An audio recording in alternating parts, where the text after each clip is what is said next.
Olá pessoal, tudo tranquilo? Voltamos hoje com nossa anatomia dos sistemas, trabalhando a nossa última parte da segunda unidade. Hoje nós vamos falar de sistema endócrino. O que se trata esse sistema endócrino?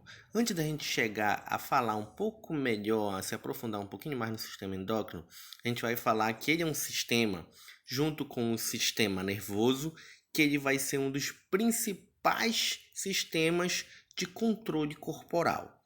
E o que é que o sistema endócrino ele vai produzir? Ele vai produzir uma substância que a gente chama de hormônio, por isso que ele também é chamado de sistema hormonal. Beleza? Do que se trata isso daí? Então, quando o sistema endócrino ele produz e ele secreta hormônio, ele vai estar trabalhando no controle de funções metabólicas corporais, controle da velocidade de reações químicas, controle de transporte de substância através das membranas celulares, crescimento do corpo, secreção de outras substâncias e assim por diante.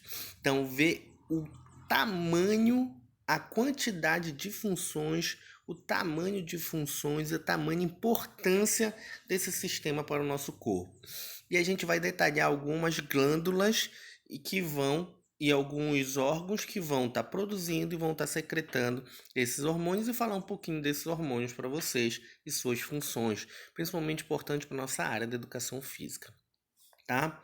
Então, esse hormônio, essas substâncias, esses hormônios, eles são nada mais do que umas enzimas, eles servem para acelerar funções, eles servem como catalisador, eles servem como carreador de substâncias. Eles são chamados de mensageiros químicos, que eles vão se acoplar em outras substâncias para que elas realizem outras funções químicas. E o que são esses hormônios? Esses hormônios, eles têm variadas funções, aliás, têm variadas estruturas. Eles podem ser esteroides, eles podem ser proteínas, eles podem ser polipeptídeos pequenos, aminoácidos e assim por diante. Então, várias substâncias podem fazer parte da constituição desses hormônios, tá? Nós temos uma lista aqui embaixo dessas substâncias, de algumas substâncias e algumas funções dela. E a gente vai entrar então nas glândulas. Aliás, a gente vai fazer uma pequena distinção. Falamos na aula passada, quando a gente falou de pâncreas, falamos um pouquinho de glândulas endócrinas e glândulas exócrinas. E a gente vai fazer uma pequena distinção do que é, quais suas funções, o que é que elas secretam, onde elas secretam, para depois a gente entrar nas glândulas que vão produzir e secretar os hormônios. Então, as glândulas exócrinas são glândulas que vão produzir substâncias, mas que elas não vão jogar na corrente sanguínea. Já as glândulas endócrinas vão produzir substâncias que vão jogar essas substâncias direto na corrente sanguínea para que elas cheguem em determinados órgãos para que haja a sua função, para que a sua função seja exercida. Já as glândulas exócrinas, elas vão produzir essa substância e vão jogar em um sistema de dutos, excretores, e vão jogar em outros órgãos, vão jogar em cavidades, vão jogar em canais que não são a corrente sanguínea. Essa é a principal distinção entre glândulas endócrinas e exócrinas. E como a gente falou na aula passada de sistema digestório, o pâncreas é a única glândula do corpo que ela é mista, tanto endócrina quanto exócrina. Falamos que na parte exócrina ela vai secretar o suco pancreático e hoje nós vamos falar da parte endócrina dela um pouquinho mais lá na frente. E a gente entra na primeira glândula endócrina. Aqui nós temos a hipófise.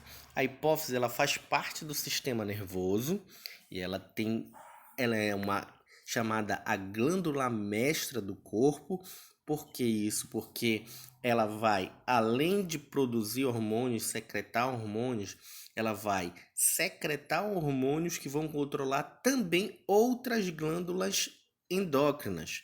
Então, por isso ela é chamada de glândula mestra. Ela se localiza abaixo do cérebro e ela se divide em adenohipófise e neurohipófise.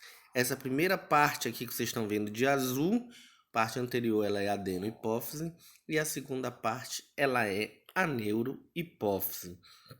E ela vai secretar, elas vão secretar, é a glândula que vai secretar o maior número de hormônios, sendo que uma parte secretada pela adeno e outra parte pela neuro.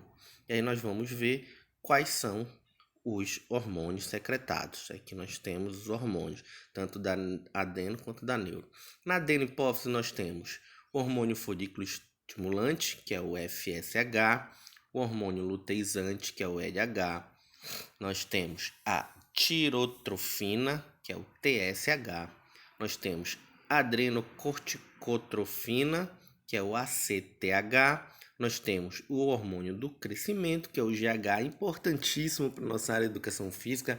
Quando a gente vê crescimento e desenvolvimento humano, ali o crescimento do corpo todo agindo pelo GH, que tem um pico de liberação desse hormônio, principalmente na adolescência, na puberdade, onde a gente tem um maior crescimento corporal em suas dimensões, certo?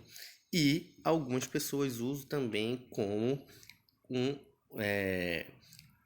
anabolizante para crescimento de massa corporal, mas isso já é uma outra história, já é uma outra função, certo?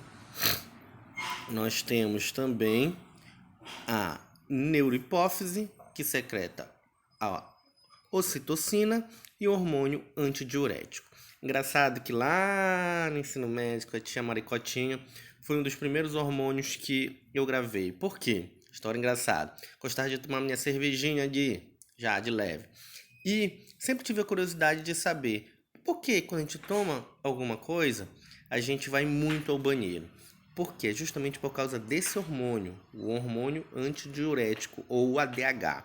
O ADH ele tem a função de retenção de líquido no corpo. Quando você vai ingerir bebida alcoólica, o que é que acontece com esse ADH? Ele é inibido, ele para de funcionar. Então, você começa aí a excretar muito líquido, você começa a ir muito ao banheiro. Uma boa explicação essa daí, bem legal. Nós passamos para uma outra glândula. Nós temos a glândula tireoide, tá? Nós falamos de tireoide quando a gente falou também, primeiramente, de sistema respiratório. Nós falamos da laringe. Tireoide é uma das partes da laringe. Ela se localiza na parte anterior do pescoço, certo? E ela tem dois lóbulos, duas divisões, um lado direito e um lado esquerdo, certo? E ela vai produzir 3 hormônios: o hormônio T3, o hormônio T4 e o hormônio calcitocina, certo? Calcitocina vai trabalhar no controle de cálcio no sangue e o T3 e o T4 no controle de iodo. Tanto que quando a tireoide trabalha muito, tem muita liberação de T3 e T4, de hormônios, você pode gerar uma patologia chamada hipertireoidismo. Quando é o contrário, uma baixa produção, nós temos o hipotireoidismo, que é controlado através de medicamentos, certo? Ou reposição hormonal, dependendo do que for. Atividade física vai ajudar muito nisso? Com certeza, atividade física vai ajudar nesse controle aí, tanto da hipo quanto do hipertireoidismo. Nós passamos então para uma glândula. Aqui, olha. Antes de passar, nós temos aqui a tireoide na parte anterior do pescoço. E nós temos agora as paratireoides, que são em número de 4. São 4 glândulazinhas localizadas, 2 em cada lobo da tireoide. A gente vê aqui, olha, verdinho, 4 pontinhos verdinhos, nós temos a paratireoide, que vai produzir o paratormônio. O paratormônio, com uma de suas funções, vai ser o também controle de cálcio no sangue, certo? A gente passa então para as suprarrenais ou adrenais, como o próprio nome ele fala, ele fica supra acima dos rins, localizado ali. Ele se divide em medula, que é a parte mais externa, e o córtex, que é a parte mais interna dessas suprarrenais. E ela tem a produção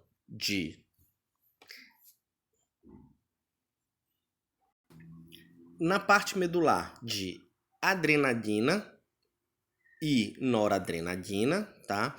Que hoje em dia tem uma nomenclatura um pouquinho mais diferente, vocês acham já na literatura isso, é muito mais usual, que a epinefrina e a norepinefrina. A adrenalina trabalhando com elevação das taxas de glicose no sangue, estimulando a liberação de adrenocorticotróficos, e a noradrenalina justamente com o inverso, tem uma função inversa da adrenalina. Quando a adrenalina ela é liberada, essas funções que nós citamos. Quando a noradrenalina é liberada, a volta para a homeostase. E nós temos o córtex renal, que vai ter liberação de aldosterona, promovendo reabsorção de sódio, excreção do potássio pelos rins, e de cortisol e cortisona. Cortisol também para a educação física bem importante, sendo que uma das funções do cortisol, quando ele está alto no sangue, ele pode gerar perda de massa muscular, aumento de peso, diminuição de testosterona, ou ser indicativo de problema como algumas síndromes, além de indicar estresse alto. Já o baixo cortisol, ele pode ser sintoma de depressão, cansaço, fraqueza, ou ser indicativo de problemas como também umas outras síndromes.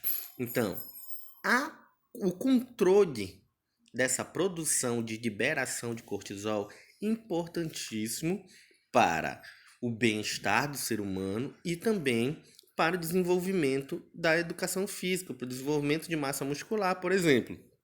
Se você tem um alto nível de cortisol no corpo, de liberação, você vai conseguir ter um aumento de massa muscular? Não. Então, fique ligado aí, certo? E aí a gente passa para o pâncreas. Pâncreas, nós falamos em aulas anteriores em que o pâncreas ele vai ser uma glândula mista, trabalhando com liberação de substâncias exócrinas e substâncias endócrinas. Uma das substâncias endócrinas que o pâncreas libera é o glucagon e a insulina. Insulina também é importante para nós. Por quê? Porque ela é um carreador, ela vai pegar a glicose do sangue e vai jogar para dentro da célula para que a célula gere energia, fazendo com que o corpo trabalhe e com que o corpo trabalhe melhor ainda na atividade física. Nós temos as gônadas. O que são as gônadas? São as glândulas masculinas e femininas que vão liberar e vão produzir os nossos hormônios que vão dar as nossas características sexuais. As gônadas masculinas, que são os testículos, vão estar liberando a testosterona, a famosa testosterona, dá aumento de massa muscular, aumento de força. E nós temos a gônada feminina, que são os ovários, que vão produzir estrógeno e progesterona, que vão também dar características sexuais ao corpo feminino, certo? Nós temos uma interatividadezinha. Essa interatividadezinha ela é relacionada à aula passada de sistema digestório. Faça essa atividadezinha, ela é bem interessante, tá bom? E assim a gente termina a nossa segunda unidade. Tá postado no Ava lá esse conteúdo e nós temos interatividade lá. Falei algumas funções de alguns hormônios, porém eu quero que você pesquisem todas as funções, principalmente aquelas que são ligadas, quero que vocês coloquem aquelas que são ligadas à atividade física. Porque, olha, tem a função essa, na atividade física, ela atua assim, assim, assim, assado, assim como a gente falou de insulina, assim como a gente falou de cortisol, beleza? Grande abraço a todos, até a próxima aula.